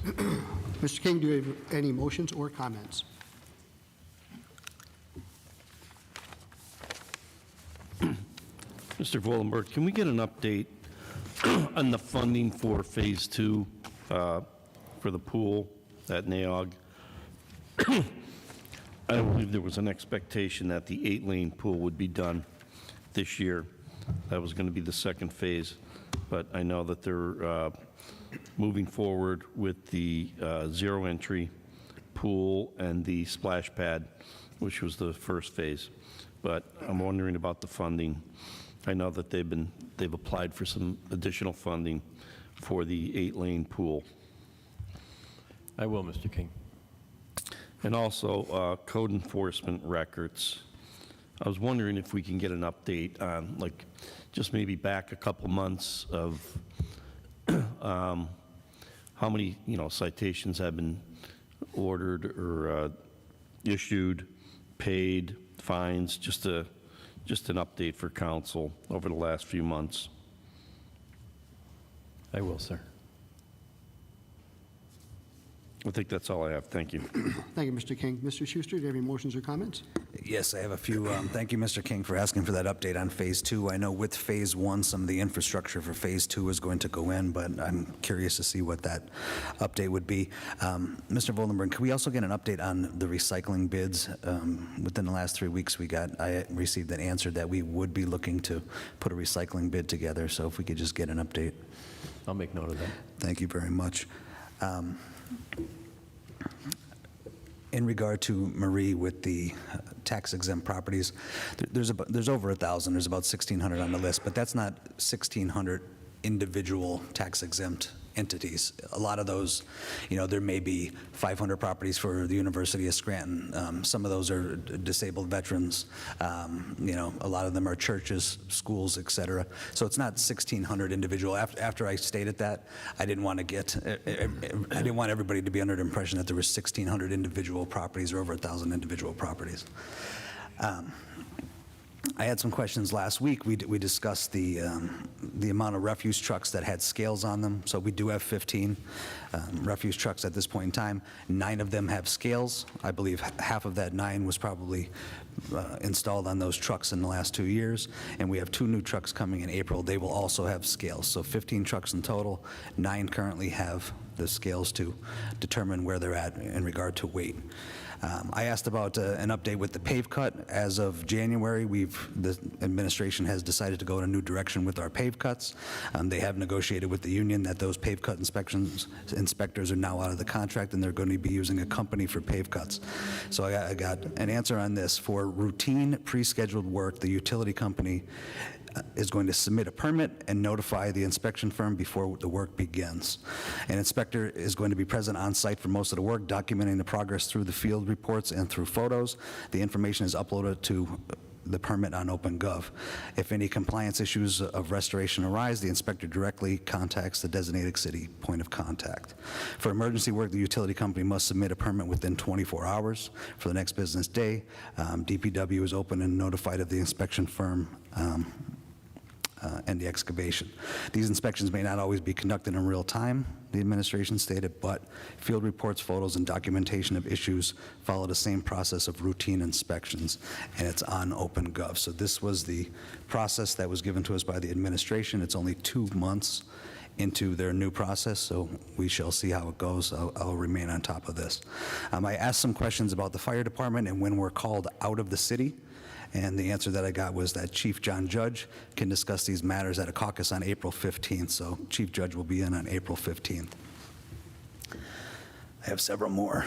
So last week, Keystone Mission was in, and I discussed there's a balance between taking care of people in need and also being good neighbors. We can take care of people in need as well as being good neighbors. We were told that on the 28th of February, SPD, DPW, the Law Department, and Lackawanna Valley Heritage Authority were meeting to discuss the river and the railroad corridor. And I'd like to ask Mr. Voldenberg, can we please find out if the Keystone Mission has been invited? Will they be part of those discussions, and will they be part of a cleanup if there is indeed a cleanup? I will, sir. Thank you. In regard to Meadowbrook, we were informed that a meeting was to occur on the 27th between DGS and DEP, the city, and Riley Associates to make adjustments to the plan that were discussed and agreed upon by the affected residents as well as the city administration. Can we ask if there has been an update from that February 27th meeting, and can we get those updated plans to those residents? I will. Thank you very much. I know we got some questions. I know Mr. King had some questions on Rubicon last week, and Mrs. Rothchild also had some questions on that. Did you guys have your questions answered? Did you receive answers for the go-backs? Yes, I was able to have a conversation with Jack Rieger and report on that. Okay, so a conversation was had with the IT department. All right. I just wanted to make sure. I know Mr. Gilbride forwarded some of the answers that Mr. King I met received. with Jack Reeder as well and got a lot of things answered. Okay, thank you. That is all for now, Mr. Smurl. Thank you, Mr. Schuster. Dr. Rothchild, do you have any motions or comments? Yes, thank you. First off, Just wanted to bring forward an address, 636 Harrison Avenue. Neighbor was complaining that there was some furniture and debris out front of the property. People may have been moving recently, and there was a piece of furniture that ended up in front of their property, and they moved it back to the other one and tried to get in touch with the people living there, but was unable to. So I'd like to see if we could get code enforcement over to that property to see what's going on there. I will, Dr. Rothchild. Thank you. And there's a few things that I want to touch on that I have in the past, and I'm getting tired of repeating myself. So please make sure that these get sent to the mayor and the administration. I would like to get responses back to my questions. So the first concern that was brought to me by a resident along the 1900 block of Prospect Avenue with several noise complaints, well documented, and a lot of information that we have forwarded along. I want to find out what has been done about it along the lines with SPD, if there's been any conversations with the neighbors or residents who are causing the noise complaint issues, and how we might address that. I will. The next one is for code enforcement, and that's, once again, the Vine Street Station, or former Vine Street Station at the corner of Vine and Prescott, which I drive past pretty regularly myself, and the trash and debris problem is getting out of hand there, and I'm not sure if people are dumping there at this point. There have been tires, but now there are a number of other things there, and a lot of people parking there who are now using the community center next door, which I think is fine if the owner is okay with that, but it's more of the trash and the dumping that I'm concerned with. They're in discussions with the owner. I know but I'll they're in get a discussions, but they've been in discussions and nothing's happened, so I want to know if the next step, like why they aren't being taken to the magistrate like we've been doing with other properties. I'll firm it up. Thank you. And another thing as well that I was reminded of, prior to the winter, there were markings made by DPW there, but the curb cut that we've been asked for probably like a dozen times on Colfax and Olive, wanted to get an update on what's happening with that and if work will begin on that soon. I will. Thank you. And one more thing, Lackawanna Avenue, I know we've had people bring this up in the past, and I just wanted to get an update on it, and I didn't hear from any others. So I know that it's partly state-owned, and I think it's kind of embarrassing, too, when the parade is going down Lackawanna Avenue and you're hitting every pothole and the poor markings there as well. So I want to see what PennDOT is planning on doing about that. I know that there was work being done by utilities along there prior to the winter, but want to know if that work's completed and when repaving will happen, as well as line marking and signage. I will. And I did want to thank them for being responsive to the concerns that we had on South Washington Avenue. I did hear that that there were lines painted on there. So that's all that I have. And then with regards to Rubicon or Routeware, that contract, I plan on speaking to that when it comes up in legislation. Thank you. Thank you, Dr. Rothchild. Mr. McAndrew, do you have any motions or comments? I have a couple. So since public comment, I'm sitting here and I'm sick to my stomach for what Ms. Gonzalez and your daughter had to go through. It's unacceptable. And for your daughter to actually witness this scumbag probably knew it. There's no excuse for this. It occurred more than once, at least 4 times. I know we said this earlier, but we need answers. This piece of garbage should not be living in any complex and should have been arrested already. The pictures here say it all. They're evidence, in my opinion. So please, make sure we reach out to the police department, this complex, and who's responsible there and why really nothing has been done. We need answers. I do. I'm sure my colleagues here and the public needs answers. Okay, thank you. So, next, there's a lot next to Willard School. Every year it's an issue. It's not kept. Now that it got a little warmer, there's a ton of garbage there. The same residents complaining. I feel sorry for the poor guy because he has to look at it all the time. You know, it's cleaned up once in a while, but can we please follow up on that? It's a yearly issue that needs to be taken care of once and for all.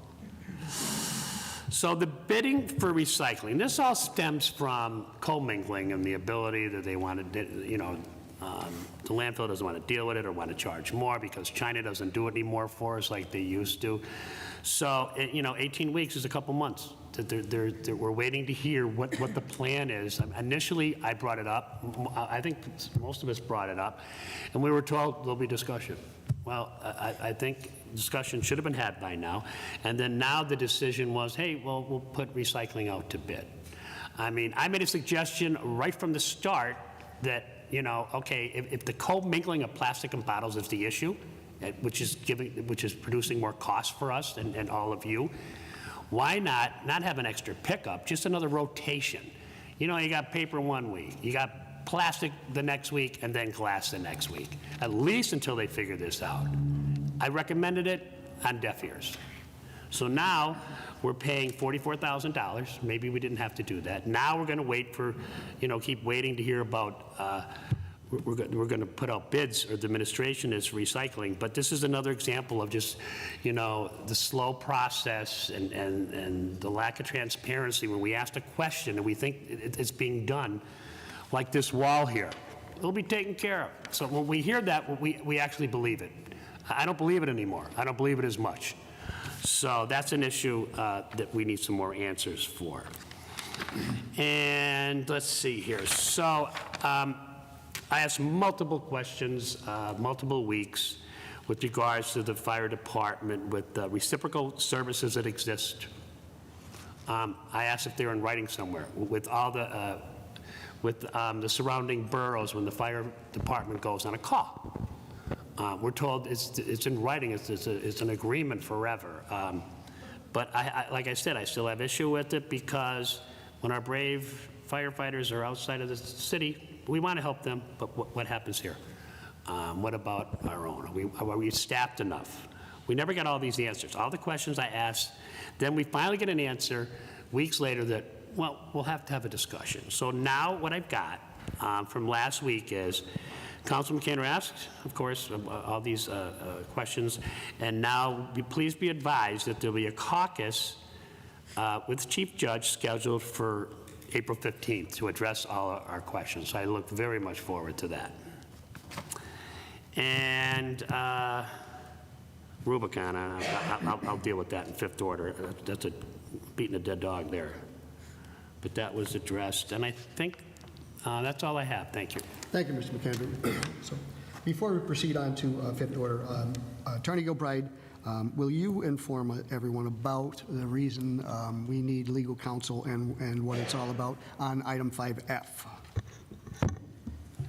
Yes, so the current legislation that you're considering tonight, the resolution in regard to the appointment of Dilworth Paxson on behalf of the City of Special Counsel for Parking Matters, as you heard from our caucus earlier when the Grow America and the Car Park were here, they are going to be going out for bond issues.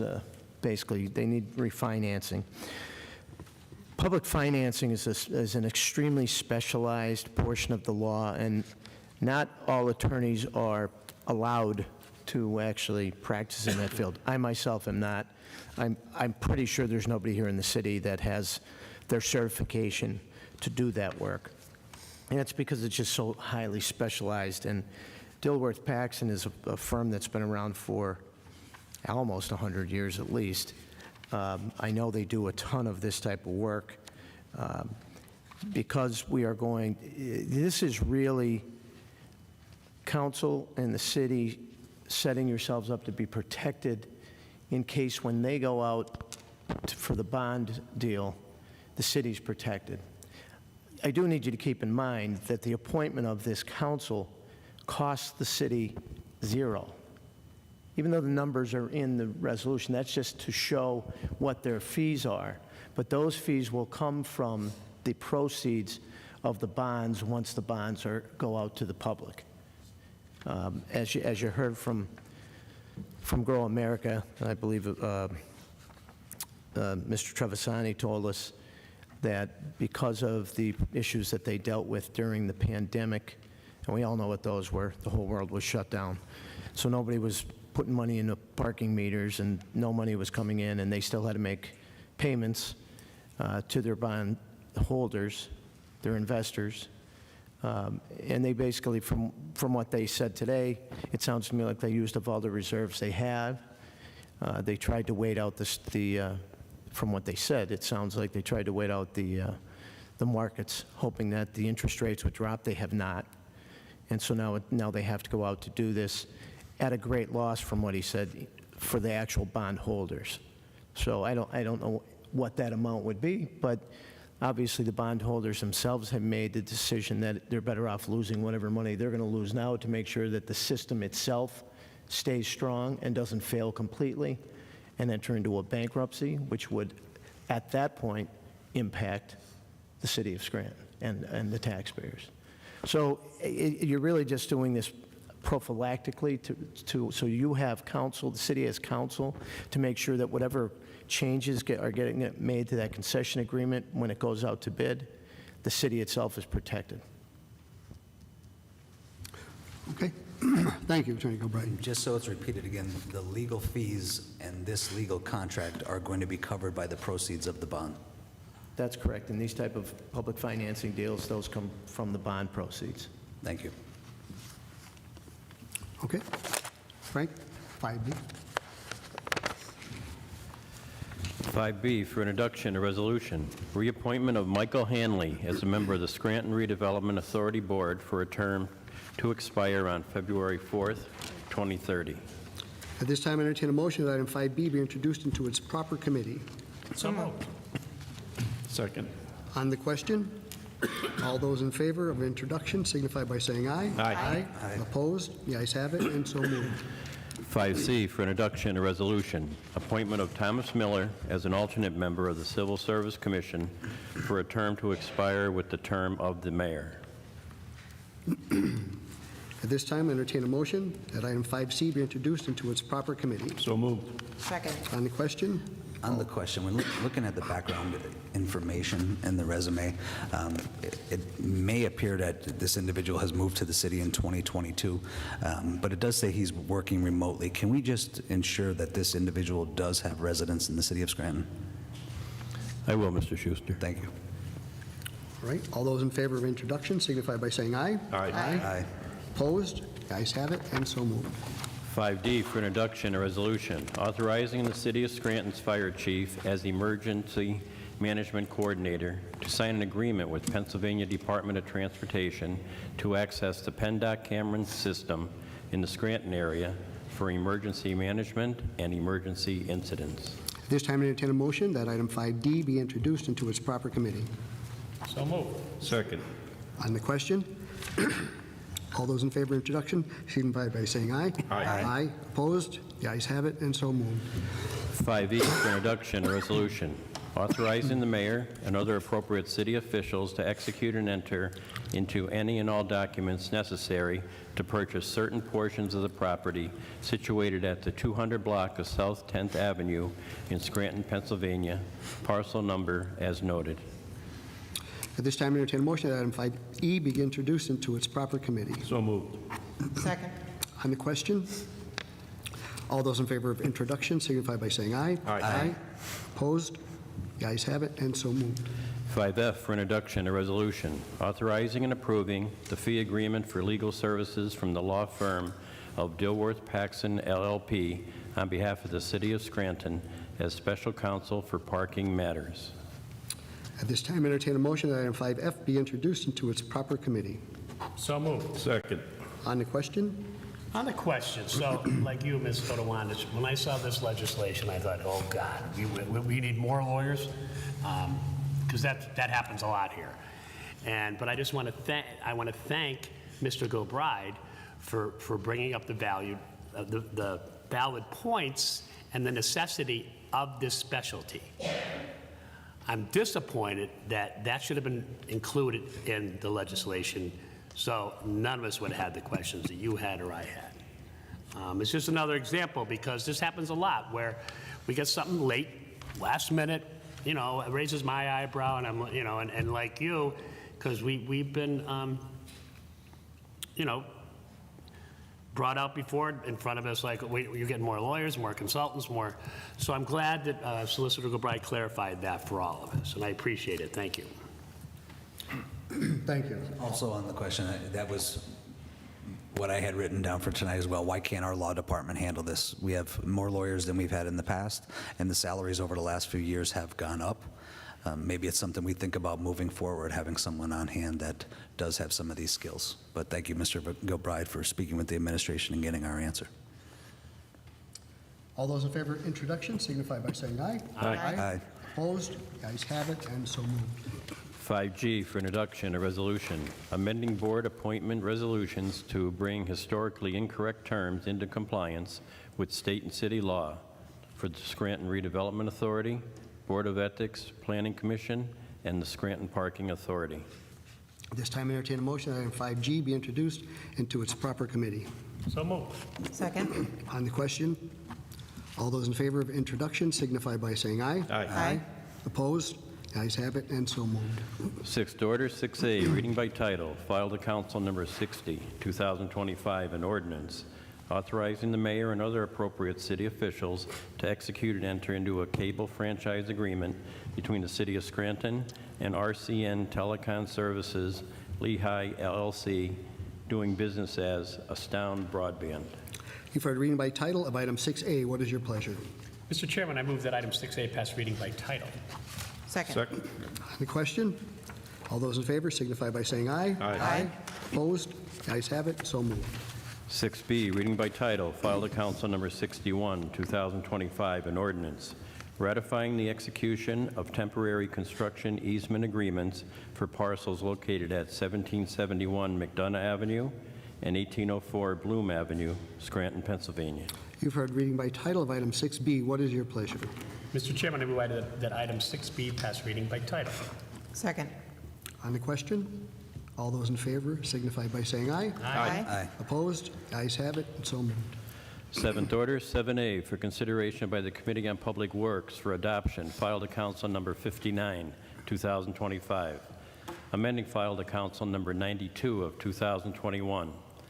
Authorizing the mayor and other appropriate city officials to execute and enter into a contract between the City of Scranton and Rubicon Global LLC to provide smart waste recycling data collection and operations management system for the Department of Public Works solid waste and recycling fleet, to amend the name to read Routeware, Inc., extend the term an additional 60 months, and update the price schedule.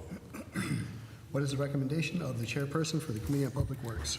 As chairperson for the Committee on Public Works, I recommend final vote on item 7A. Second. On the question, On the question, as Mr. McAndrew said earlier, this is like beating a dead horse. We've spoken for 3.5 years, or I could say myself, I've spoken for 3.5 years against this system. They've had 3 years to optimize routes. They've had 3 years to show savings. The administration has had 3 years to prove that this company works.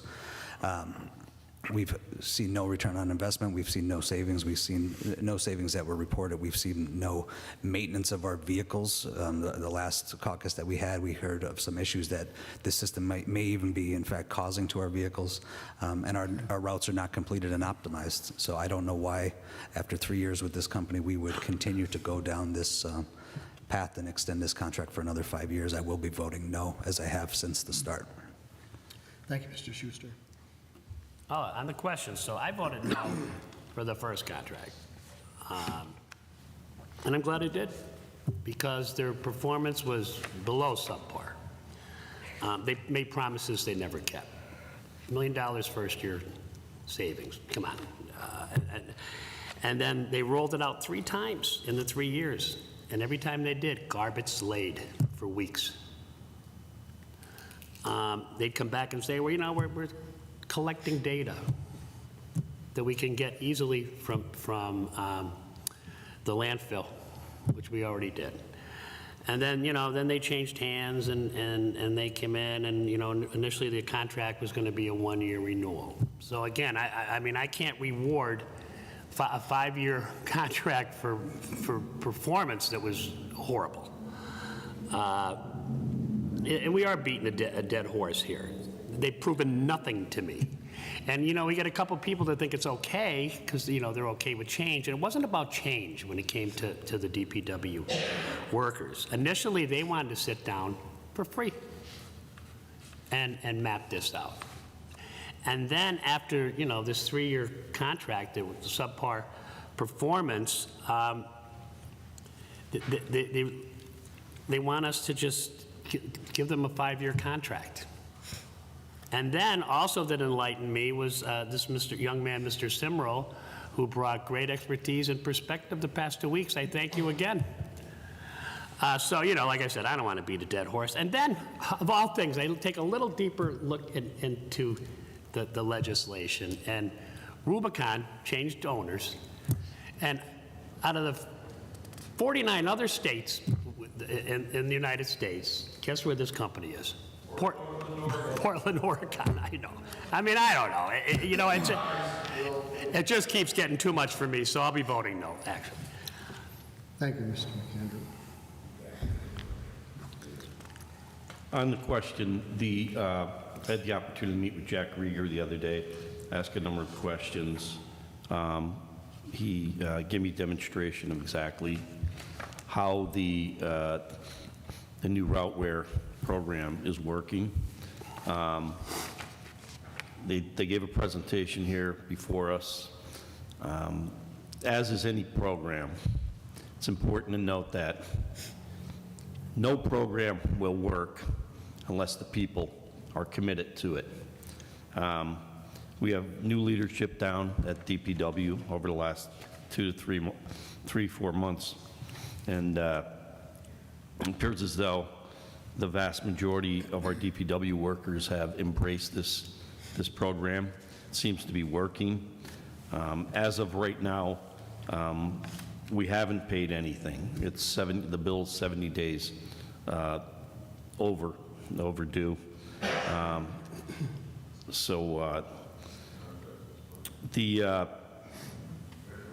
Really to start over, it's a software-only renewal. And as of right now, we don't even have paper maps of any of the routes. It's all, built within the software. So they do have ways of identifying the weights and the tonnage. And based on everything that was presented to me, I'm going to support this. Thank you, Mr. King. Also on the question, something I'd like to state is when this came in front of us about 3.5 years ago, I did state I wasn't against the digitization of routes. In fact, we may need our routes digitized to, come into the modern age here, but at this point in time, they're not fulfilling their part of the contract, and I see it as that's the end, period. They haven't fulfilled their part of the contract, so again, I'll be voting no. Thank you. On the question, I have a number of things to say about this, but first to respond to some of my conversations that I had with Jack Rieger and some of the questions that I had, including like the data points. So one of them that I was looking for was on the go-backs and what I had received last week. That was more on the not outs. So they record the not outs when someone's trash is not out, and they take a picture and they say, here, it's not out. And then so if someone was to call in and say, forgot to pick up my trash, they could say, well, we have a picture. It was not out at that time. And so they still might go, return for it. But if someone is a repeat offender and this continues and they're, seemingly taking an advantage, then that's when that's an issue. And so that's where the tracking becomes helpful. When I wanted to see with the go-backs if that was lessening in the amount that we were returning to these properties for trash, and Basically, I was told that there's like a lack of previous reporting. So from what I remember a few years ago with Rubicon, they did have some numbers, and I'm not really clear on where those numbers came from at the time for the go-backs. I was told it, perhaps was an estimate from the DPW director at the time. So, I wish there was some of that to be able to look towards to see, since this has been implemented, if that has changed. However, I did receive some additional data points that I did want to share that I think are helpful in seeing some of the changes. So one of them is on the overweights. So when a truck is overweight, there is the potential for them to be fined, and that could be $150 per 500 pounds overweight. And there could be worsened penalties if this continues, if they've received multiple violations. So in January of last year, there were 29 overweight violations compared to January of this year. After the optimization of Rubicon, there were 13. So that was 29, now it's 13. So there are less overweight violations. And within the year of 2024, there were 306 total violations. So some of this is going to be difficult to tell because it hasn't been optimized for all that long to be able to get some of that longer data. And then in addition to that, there were some other things in terms of driver compliance and the amount of routes that have been logged, issues logged, and then the tonnage that's being logged. And so all of those have drastically improved from the numbers that were shared with me. So I do appreciate receiving that and seeing that information. I do feel like that's helpful. I have, as I've previously expressed, I have been frustrated in the length of time that it's been to implement this program and for the optimization that we were promised earlier. So I have no problem with admitting that. I also have not been happy with this company and the services that we had received from them, the amount of time, and I do understand that there were various barriers and challenges, even within our own city, for implementing, as we've been told in the past when we've had caucuses on this. But there are some reasons why I will be in favor of this, even despite those challenges that we've had and what I've expressed. So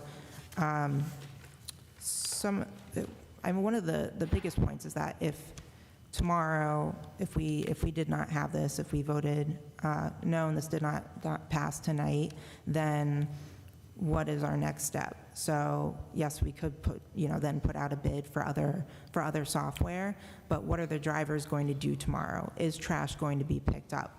Do they have these routes memorized in their mind? What will they follow to get there? What happens when there's numerous call-outs for drivers that are familiar with the routes, and then you have other drivers stepping in and doing that job? I'm not confident that we would be able to get back on track that quickly, or are we going to revert to the previous routes? I really think that this would be a big setback and it would wreak havoc.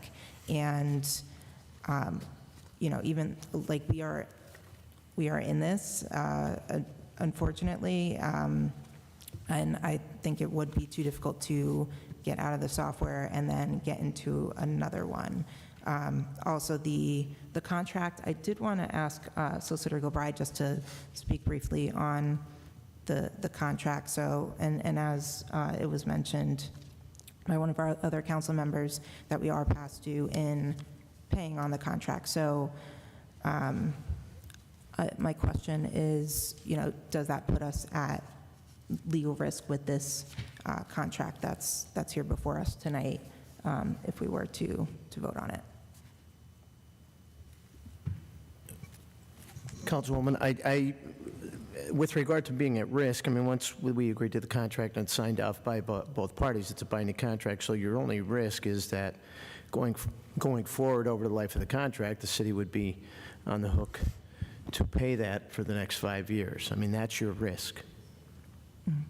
And then the contract, from what I'm being told too, the 5 years, because it's starting off at a lower price, it's to lock in that price, and then that does progressively increase. That's correct. I've been informed by the parties that actually negotiated with Rubicon that the pricing that they were able to get down, this originally started, I believe, at $62,000 a month or a year, and they were able to get it down to 33 based upon the 5-year length of time.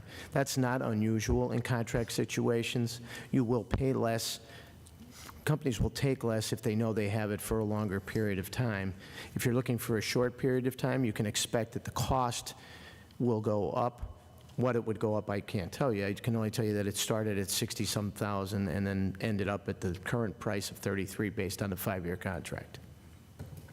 Okay, thank you. In regards to legality, last week it was discussed, if we were to try to attempt to exit this contract prior to 5 years, it would result in litigation in the courts, correct, Mr. Gilbride? Well, you can almost guarantee it would result in litigation, but there is a way. I mean, there's a mechanism within the contract that allows that to happen.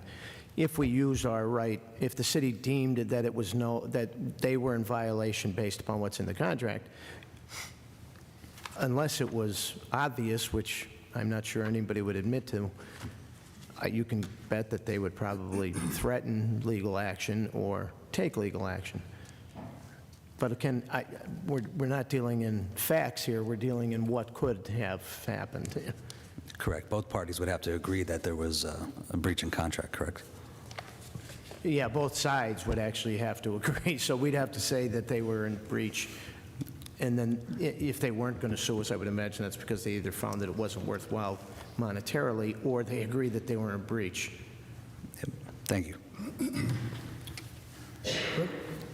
So we are only looking to keep the software, nothing else from Rubicon, not their direction, not any help from them, nothing, just the software. And the Rubicon software, their main purpose was to balance out routes so that any driver can run any route. And in the beginning, some of the routes were an hour to an hour and a half, while others took over 4 hours. So it's just wrong to have a department running like that. You'll have one truck finished in an hour and a half and the other truck's finished 4 hours from then. Every route should take approximately the same amount of time, and that's what the software was designed to do, was to balance every route out. So that gives all the employees an equal amount of work instead of dumping it all on one, or whoever the newest guys are in this case.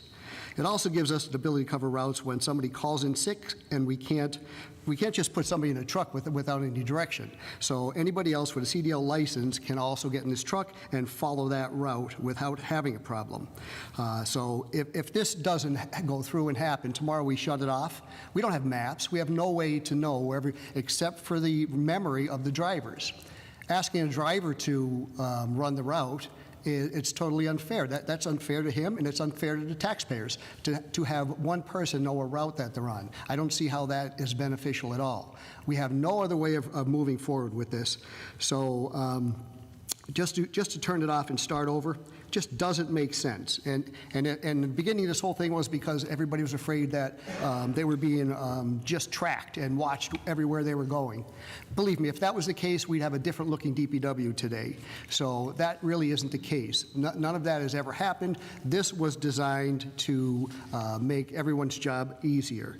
So I also spoke with our IT department, and I've also spoken with a lot of drivers down at the DPW when I went down to meet with them.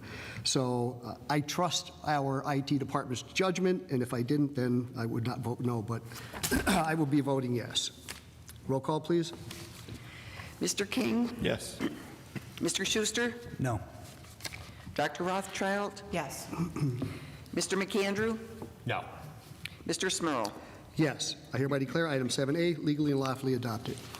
7B for consideration by the Committee on Public Works for adoption, resolution number 184, 2025, authorizing the mayor, the business administrator, and other appropriate city officials for the city of Scranton to execute and enter into an agreement with Greenman Pedersen, Inc. to provide engineering and design services for the Connell Park Rehabilitation Project. What is the recommendation of the chairperson for Committee on Public Works? As chairperson for the Committee on Public Works, I recommend final passage of item 7B. Second. On the question?